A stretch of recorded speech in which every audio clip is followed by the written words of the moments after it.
Hello. In this video I want to talk about the nature of inspiration and make a case for its unfailing ideal. I also want to talk about the subject of openness and free will. And so this is going to be a theoretical exploration of inspiration. I want to first begin with the subject of belief. What is belief? Our beliefs are certainties. Certainties about what we know.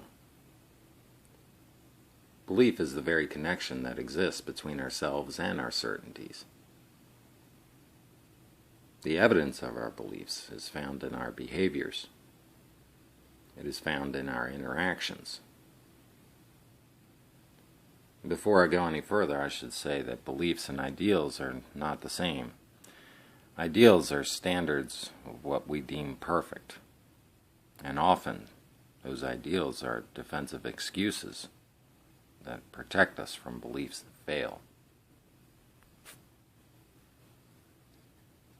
We tend to categorize our beliefs into true, false, or still pending.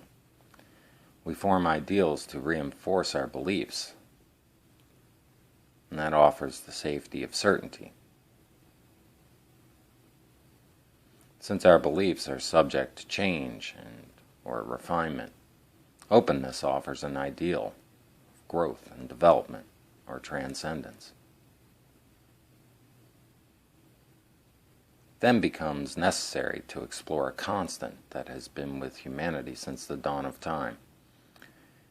It is a certainty that persists wherever we find life. That certainty is inspiration. We live in a world and a universe of limited observability. Although much of that limitation has diminished, meaning we can peer into the cosmos or explore the microcosmos, it is mostly a limited and linear exploration. We are searching for freedom in an existence of limitation. Is creation freedom from that limitation into transcendence? Certainty that is drawn from reality promotes that limitation. Does openness that accepts reality or questions reality or challenges reality promote limitless exploration and discovery and multidimensional observability? What is that openness? And by seeking openness, am I seeking certainty and limitation? If openness is my certainty, am I exposing myself to freedom from limitation, or rather waywardness? Uncertainty is synonymous with insecurity, which is synonymous with a lack of safety. Safety is something that we crave because of our experiential observations. And what we've observed is a dangerous environment. And that danger is the risk of death. We are always cognizant of the reality of death, and that we don't live forever. We behave differently in childhood and take more risks and engage our imagination because of a lack of awareness in regards to death. We don't see ourselves dying as a result of any risk we may take. As children, we run towards death. As adults, we run away from it. It's a difference between inspiration and expiration.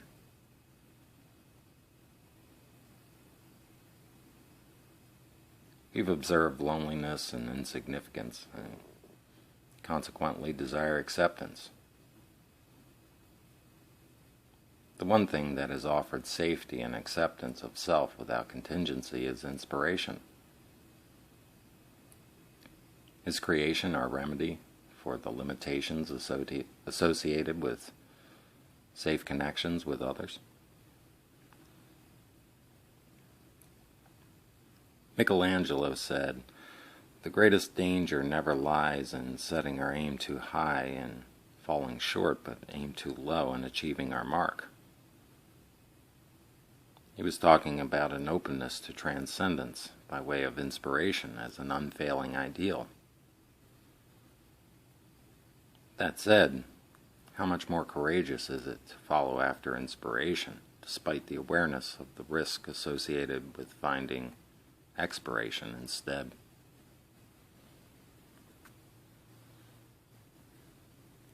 We are ultimately at the mercy of our beliefs and our ideals. It is true that there is nothing new under the sun.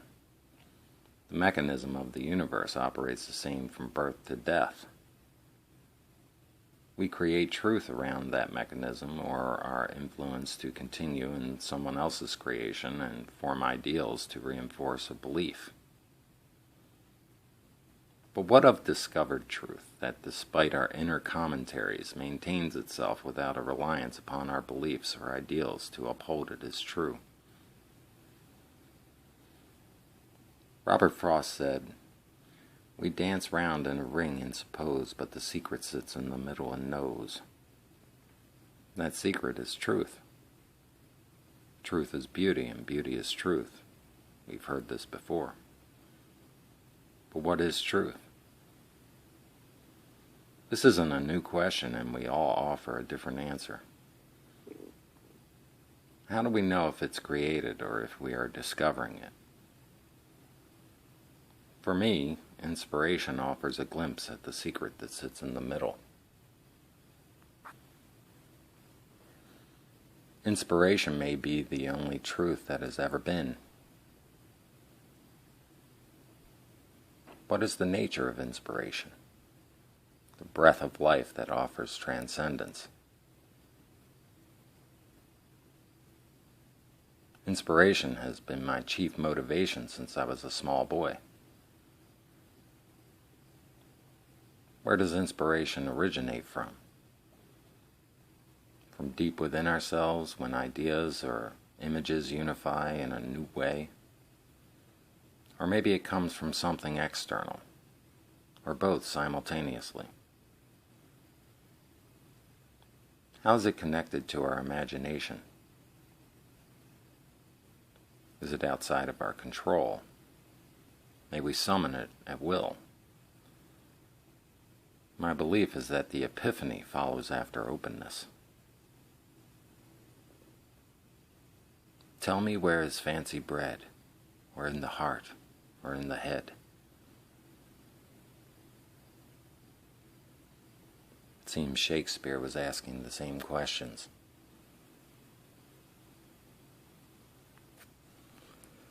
Inspiration, as mysterious as it may be, spurs the engines of creation. However, does the creation choose its own manifestation of being?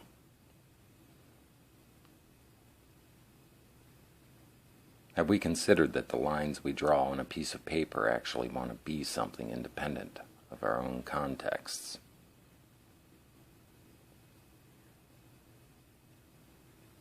And through this, are we not creating ourselves? In so doing, how much control do we have over ourselves?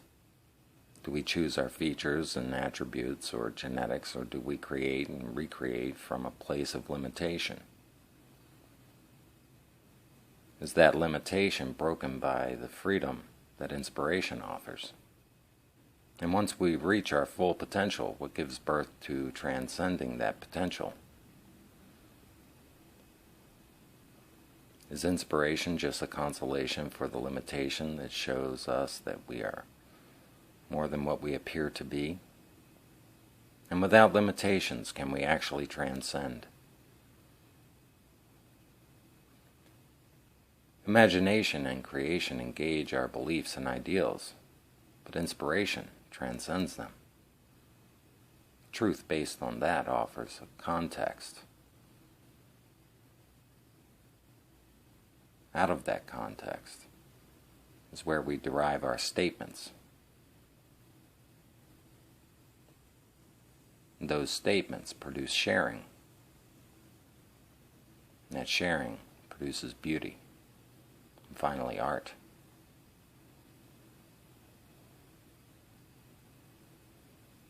Honestly, these questions could multiply endlessly, and I don't have any answers beyond simply this. The fact that we experience inspiration at all is our triumph over limitation. Inspiration compels us to ascend to realms beyond our manifestation of being into the triumph of freedom. Out of that triumph flows all of our motivation to create. And there is safety in the certainty of openness. And this eliminates fear and hesitation, which is the very thing that withholds acceptance of self without contingency.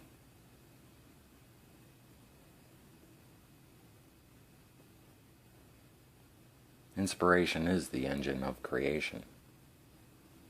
Another way to say it is that we create motivated by the triumph of inspiration, and this, in my opinion, is the essence of life and its ever-increasing enhancement. Transversely, how often do we experience the nudge of inspiration and fail to act only to experience life and creation as fleeting as a wind-blown kiss? This divine spark is the initial cause of every motivation found in the human experience.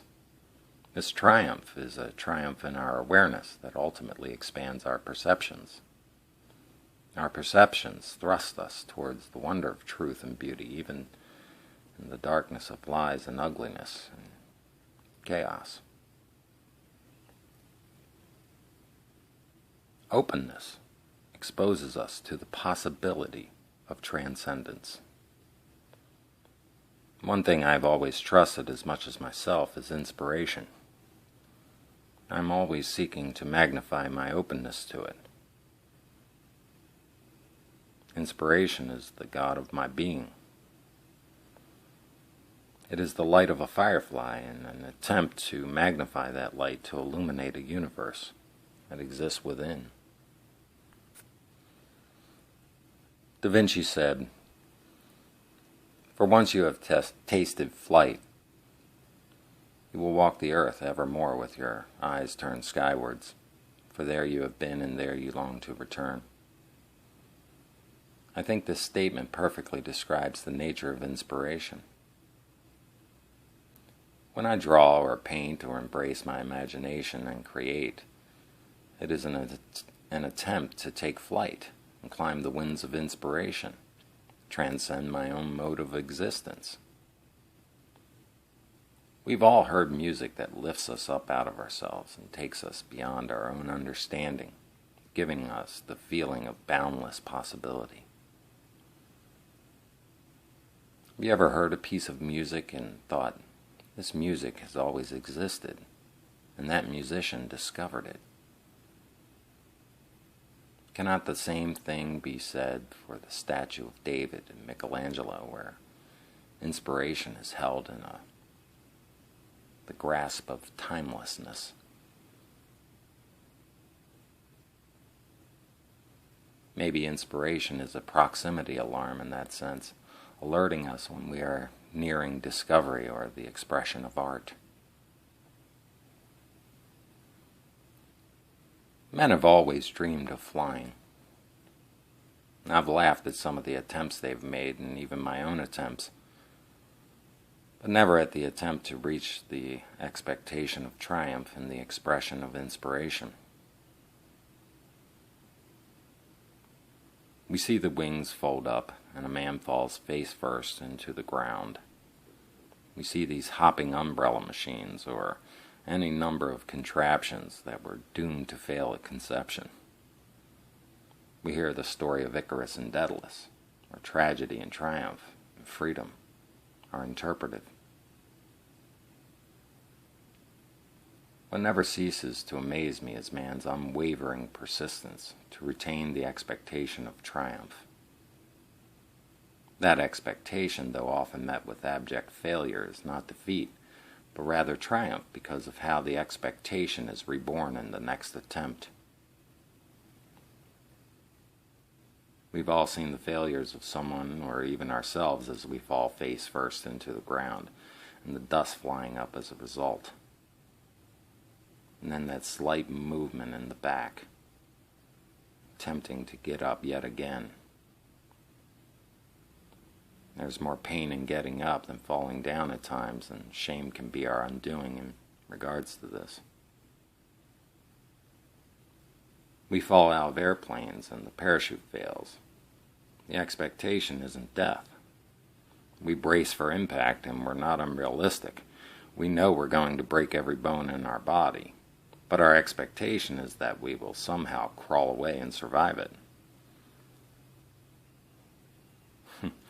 One of my favorite cartoons as a child was The Roadrunner.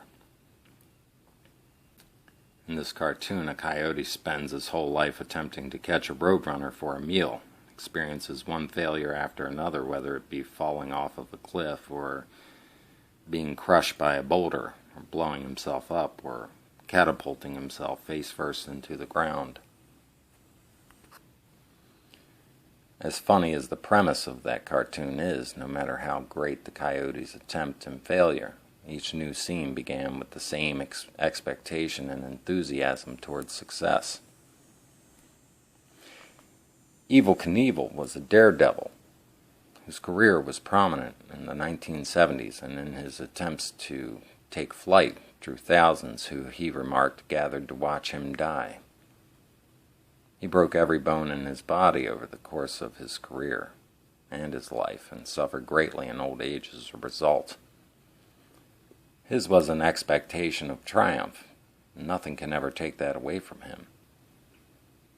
This man took enormous risks just to experience transcendence. And he succeeded not only in being motivated by inspiration, but by leaving an inheritance of the same.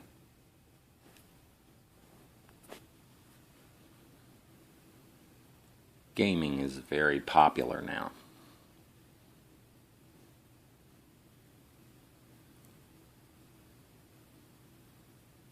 I suppose the ultimate game would be a virtual reality game where S-curve theory was employed and innovation is fully placed in the hands of the user, where a person can transcend the prescribed outcomes of the game. Within that context, the user could experience variety, the unexpected, certainty, and uncertainty. It would be exciting, all in the hopes of transcending the game itself. To experience transcendence, to experience inspiration, and each new game offering new possibilities, new challenges, each time it's played. I would argue that game already exists. It's called life. And the people who truly live their lives will leave the stuff that is art. And I borrow that from the art spirit, Robert Henri.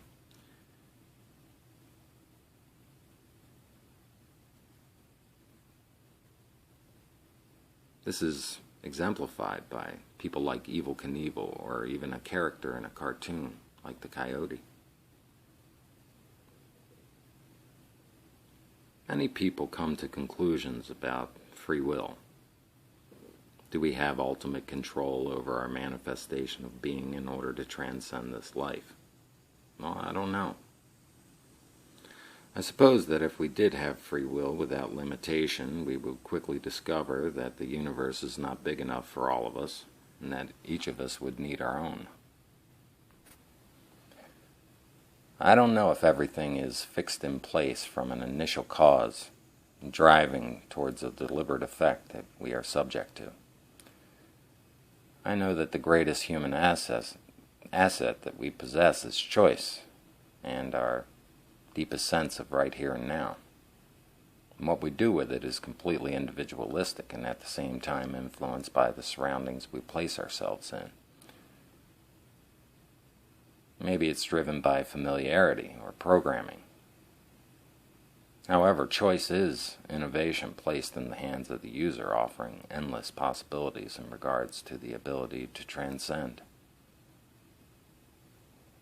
to spur the engines of creation by way of inspiration, creating movement, consequently life. Within life, we have everything available to experience interaction that ultimately leads us to those great possibilities. And that's what we're seeking. We're seeking to give birth to inspiration the same way inspiration gave birth to us. The experience of transcendence that somehow turns our gaze skywards towards freedom. Inspiration produces a spherical existence that causes us to live in many directions at once. Inspiration has a radiant effect. And I don't think a greater motivation exists. We think, and we do, and we reach a destiny. We build our contexts. We make statements. We share and experience beauty. And somehow art emerges. We have these notions about our existence, and that it is finite. We have these notions about procreation and leaving a legacy. Ultimately, what I'm trying to leave is the same thing inspiration gave to me. The same motivation, the same transcendence, the same inheritance, to leave a physical trace of the inspiration that says I was here. I was here.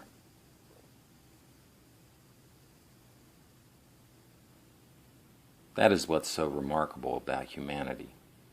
It is our record of inspiration that began at the dawn of time till now, and onward. Who knows? Maybe inspiration is the consolation for all the limitation. If that's the case, then maybe life is about experiencing again and again that transcendence, till we finally get to a place where we become the inspiration. And we are always in connection with it. It doesn't come and go. It doesn't somehow show up unexpectedly, but rather is always present in our being, as if falling upwards. If it is, I can't think of a better destiny to strive towards.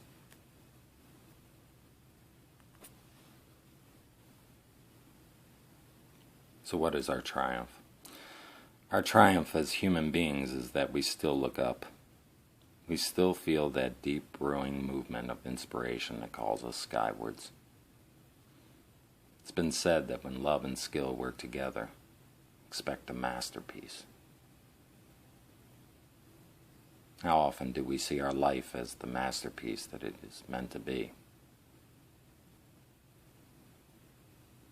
How often do we see inspiration as the flight of our being?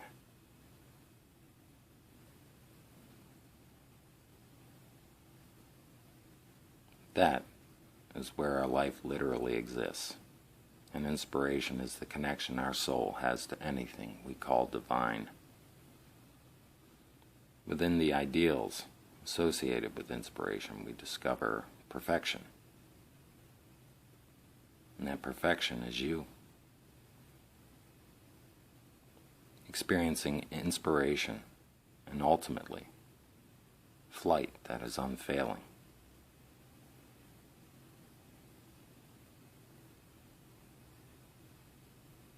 May your inspiration be as open as the sky is to anything that takes flight. Even if that flight is as fleeting as a wind-blown kiss.